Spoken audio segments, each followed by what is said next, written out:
here's a question for all of you. What brand is your mobile phone? Hello. Now, I guess many of you will probably answer Apple, Samsung, or Huawei. Huawei? Huawei? UAV.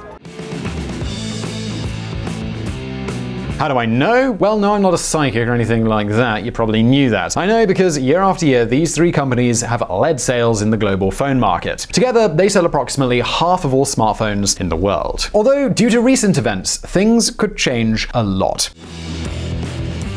The point is that we're talking about a huge market here. It's estimated that in 2018, the number of smartphone users reached the staggering figure of 3 billion people. China tops the list of most users worldwide. Almost 780 million Chinese use a smartphone every day. And not only that, China has also become a key player in the industry. For example, it's the country of origin of some of the largest smartphone manufacturers in the world. We're talking about companies like Huawei and ZTE. So you know where in China these devices are manufactured? Yep, it's in the city of Shenzhen, better known as China's Silicon Valley. Now, we've told you about this incredible place in several previous videos. We've also told you how in just 40 years, Shenzhen has gone from being a small fishing town to becoming a megacity that specializes in advanced technology. It's one of the fastest growing places on the planet. In case if you haven't seen those videos, I will leave a link to several related videos in the description.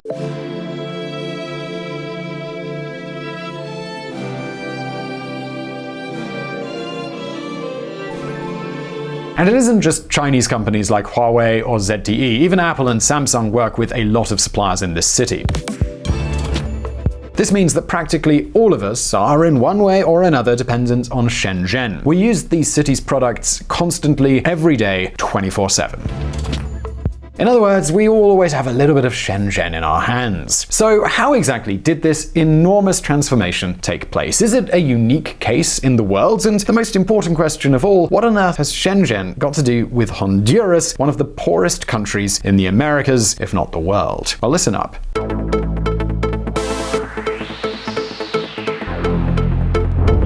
The seed of change. We told you before here on VisualPolitik, at the beginning of the 1980s, the then Chinese president Deng Xiaoping created a special economic zone on the border with Hong Kong in Shenzhen.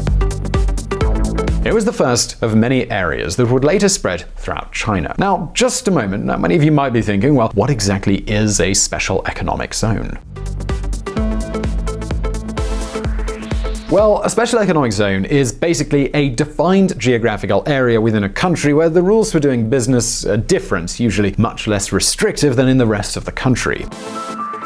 These zones were designed as a way to boost trade and investment. They have clear geographical limits, different rules, regulations, and their own administrative system. In short, we're talking about territories designed to target business, production, and investment. So in China's case, these places became capitalist havens within a completely socialist model. And you know what? They were a huge success. The opening of these economic zones attracted a huge amount of investment of both Chinese and foreign capital. All this investment attracted thousands of immigrants and drove the construction of factories and homes. By the mid-1990s, Shenzhen already had 3 million inhabitants and an extraordinarily dynamic economy.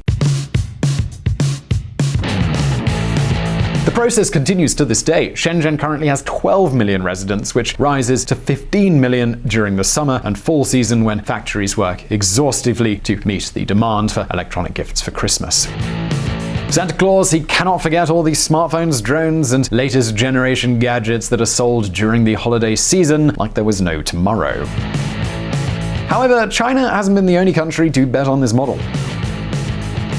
Another example can be found in the United Arab Emirates, especially in the Emirate of Dubai. If you're a fan of this channel, you would have heard us talking about this in other videos. For example, there's Jebel Ali, or Dubai's financial center. The latter not only has its own regulations, but it even has its own courts. It also includes reduced bureaucracy, fewer taxes, and a lot of legal security and simple procedures to do business. So what more could you really want? Well, the fact is that the strategy to diversify the UAE economy beyond oil was based fundamentally on these special economic zones, of which there are currently more than 45 throughout the country.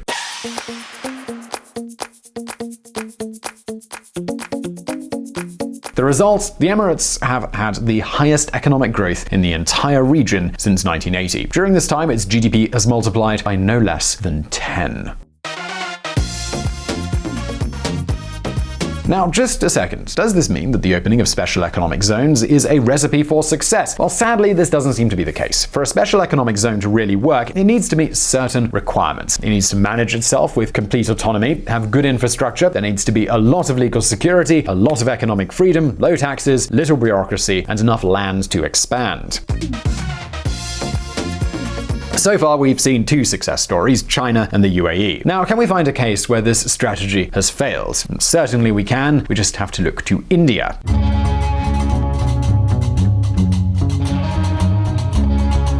Well, certainly we can. In a way, India has historically been an example not to follow. Allow me to explain. India established its first special economic zones back in the 1960s, much earlier than China. In fact, it could be considered a pioneer in the strategy. However, in spite of its head start, by the year 2000, there were barely 7 zones operating throughout the country, with much more modest results than those of the Chinese example.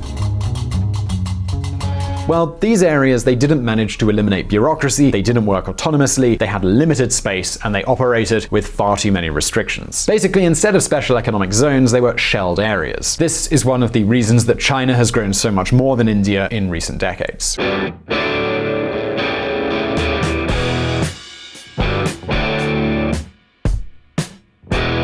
Now, hold on a second, because if you made it this far, you're probably thinking, well, Simon, what on earth does all of this have to do with Honduras? When are you going to get to Honduras? Okay, so listen up.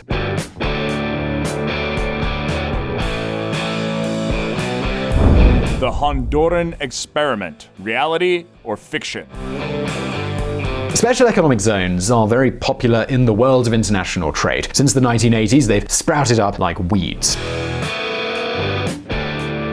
In 1986, the International Labour Organization reported 176 areas in 47 countries, and in 2006, there were already more than 3,500 in 130 countries. Currently, in Latin America, it is estimated that there are more than 300 special economic zones. More than half of these are located in Central America. Of course, as you might imagine, they have much more restrictive conditions than in China. Latin governments, they love to control everything, or at least they love trying to. However, there is a country that has put a plan on the table to change the situation, and that country's Honduras. Honduras is one of the poorest countries in the entire region. It's a country where the vast majority of the population live in poverty. It also has enormous rates of violence, and every year tens of thousands of people try to escape the country in search of a better life, usually to the United States. I have to try. New migrant caravan leaves Honduras and heads for the United States. Violence and gangs obscure life in Honduras. Well, in recent years, Honduras has presented an ingenious plan to try and change the situation. A plan in which the American economist Paul Romer, winner of the Nobel Prize in Economics in 2018, has played a prominent role. The strategy consists of creating zones of employment and economic development throughout the country. Now, what exactly are the ZEEDs? Well, along the same lines that we talked about, and given that things don't work in Honduras, ZEEDs are a kind of experiment aimed at jump-starting economic activity so it can grow from scratch in some areas of the country.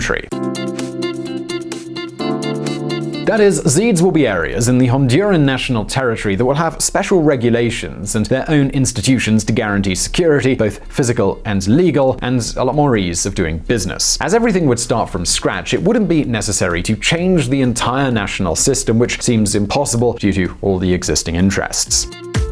The idea is that these ZEEDs will attract a lot of investment and create many jobs so that they can create a change in the rest of the country. This is what happens with China's special economic zones. The ZEEDs will have their own legal personality, will be administered autonomously, and are authorized to establish their own policies and regulations. And not only that, they will also have their own police, their own independent courts, and operate under the tradition of Anglo-Saxon law known as common law.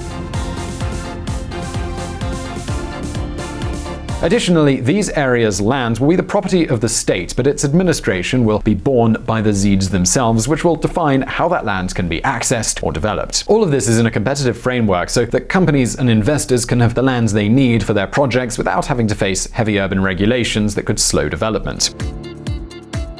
That way, each special zone can specialize in different activities or be organized in different ways to not only compete with the rest of the world, but also compete with each other, something that would force its administrators to copy and improve the best existing policies to attract investment, attract talent, and ultimately boost the country's development.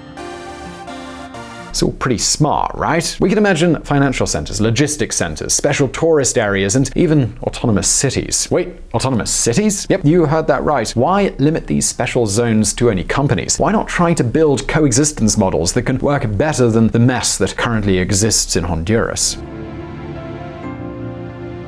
These are known as free cities, something that we're going to be talking about extensively here on VisualPolitik, so please don't forget to subscribe and click that bell so you're up to date with all our new videos. But hold on just a second before you start ringing bells. So this might sound like a really attractive project, but isn't it surprising that it's actually the Honduran political elite who are leading this process? I mean, isn't that a little bit suspicious? Honduran president's brother, arrested in Miami, is charged with drug trafficking. Well, that's exactly what Paul Romer himself thinks. He decided to distance himself from the project. Why? Well, that's because he thinks the Honduran elite doesn't really want to promote competition and investment. They want to have a territory that will only benefit them. They have passed a law that crosses my bright red line. It removes all possibility of electoral accountability for the people who run the zone. This was not in the law that I supported. I can't tell if what we are watching is a farce or a tragedy. It could end up as farce because I can't imagine a thoughtful investor would go in and invest under these circumstances in a place controlled by a crony aristocracy. Paul Romer. And he isn't the only doubter. This project's evolution has raised many doubts. The Zeeds could even end up simply being an instrument so that the oligarchs, as always, can take over more sections of the country and play with them at will. The lack of transparency and the country's social conflicts don't seem to reflect the image of the government that seeks to promote development. That's why the initial buzz has been replaced by disenchantment and suspicion. Basically, we're presented with a fantastic idea and possibly a terrible execution. In any case, the Zeeds are projected to start at the end of 2019. If they manage to consolidate them and move forward respecting the spirit of freedom, competition, and equality of opportunities with which the special economic zones were born, we could be facing a total change of course for Honduras. But at this point, it's hard to be optimistic about this. In short, the question is Honduras really serious about creating a model of fully autonomous Zeeds without political interference? Will Honduras become Central America's Shenzhen? Whatever the result, we'll be watching on the progress here at VisualPolitik. And I really hope you enjoyed this video. Please do hit that like button if you did. Don't forget to subscribe for brand new videos. Also, please do check out our friends at the Reconsider Media podcast. They provided the vocals in this episode that weren't mine. Also, this channel's possible because of Patreon and our patrons on that platform. Please do consider joining them and supporting our mission for providing independent political coverage. And as always, I'll see you in the next video.